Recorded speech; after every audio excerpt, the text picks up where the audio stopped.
Mga kahuwan, panoorin ang video na ito upang alamin ang pinaka-latest na balita tungkol sa lagay ng panahon at bagyo update today. Sa ating latest satellite images, makikita po natin ang patuloy pa ring pag-iral ng southwest monsoon o habagat. Kahapon nga po na umaga lumabas na ng Philippine Area of Responsibility ang bagyong si Inday na may international name na Bavi. At ngayon po, ito ay nasa may bahagi na ng mainland China. Dahil nga po sa paglabas ng bagyong Inday at inaasahan natin na magdi-dissipate or malulusaw na rin ito sa mga susunod na oras, susunod na araw, ay ihina na rin po yung epekto ng southwest monsoon o habagat. Kaya inaasahan natin sa mga susunod na araw, mababawasan na yung malalakas na mga pag-ulan. Ngayong araw, umiiral pa rin ang habagat, partikular na sa Luzon at Visayas. Mapapansin nyo, may mga kaulapan pa rin dito sa may bahagi nga ng western section ng Southern Luzon at maging dito sa may area ng Western Visayas. Posible pa rin ang mga pag-ulan, partikular na nga dito sa may area po ng western section ng Luzon, kabilang dyan Ilocos Region, sa Bataan, Zambales, gayon din po sa may area ng Occidental Mindoro at maging sa Antique. Sa iba pang bahagi ng Luzon at Visayas, pwede pong medyo maulap na lang yung kalangitan, bagamat sa may area po ng Northern Luzon, particular na sa may Cagayan Valley, maging sa may area ng Bicol Region, mas mababawasan na po yung mga pag-ulan. Sa nalalabing bahagi naman ng ating bansa, dito po sa Mindanao, mga localized thunderstorms naman ang mararanasan.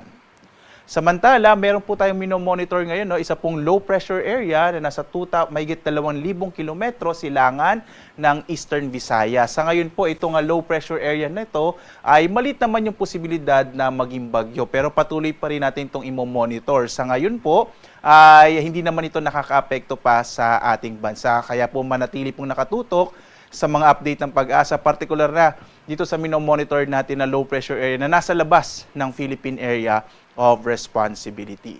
As of 5 a.m. naman po, may naka-issue pa rin tayo na weather advisory. Ito po yung inaasahan natin na posibilidad pa rin ng malalakas na mga pag-ulan na maaaring maranasan within 24 hours. So today po, posible pa rin na kung minsan may malalakas na mga pag-ulan sa bahagi ng Occidental Mindoro, sa Antique, gayon din sa Bataan, Zambales, maging sa Pangasinan, sa Benguet at La Union. Samantala, by tomorrow, posible rin po na kung minsan may malalakas sa pag-ulan pa rin sa bahagi naman ng Ilocos Region. Dahil po dyan, patuloy po ang paalaala ng Pag-asa na mag-ingat sa mga potensyal o mga posibilidad ng mga flash floods and landslides. Itong mga pag-ulan po nito ay epekto pa rin ng southwest monsoon o hanging habagat na kagaya po ng binanggit ko kanina, posible po na sa mga susunod na araw na ito naman ay hihina na.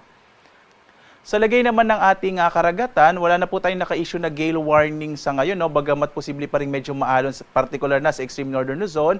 Ang bahagi naman po ng Luzon at Visayas ay makararanas ng katamtaman hanggang sa kung minsan ay maalong karagatan. Iba yung pag-iingat pa rin po, bagamat pwede na maglayag ang mga sasakyang pandagat, yung mga maliliit na mga bangka, kung minsan po, lalo na pag may mga thunderstorms, nagpapalakas yan ng alon. Kaya iba yung pag-iingat pa rin po, mga kababayan.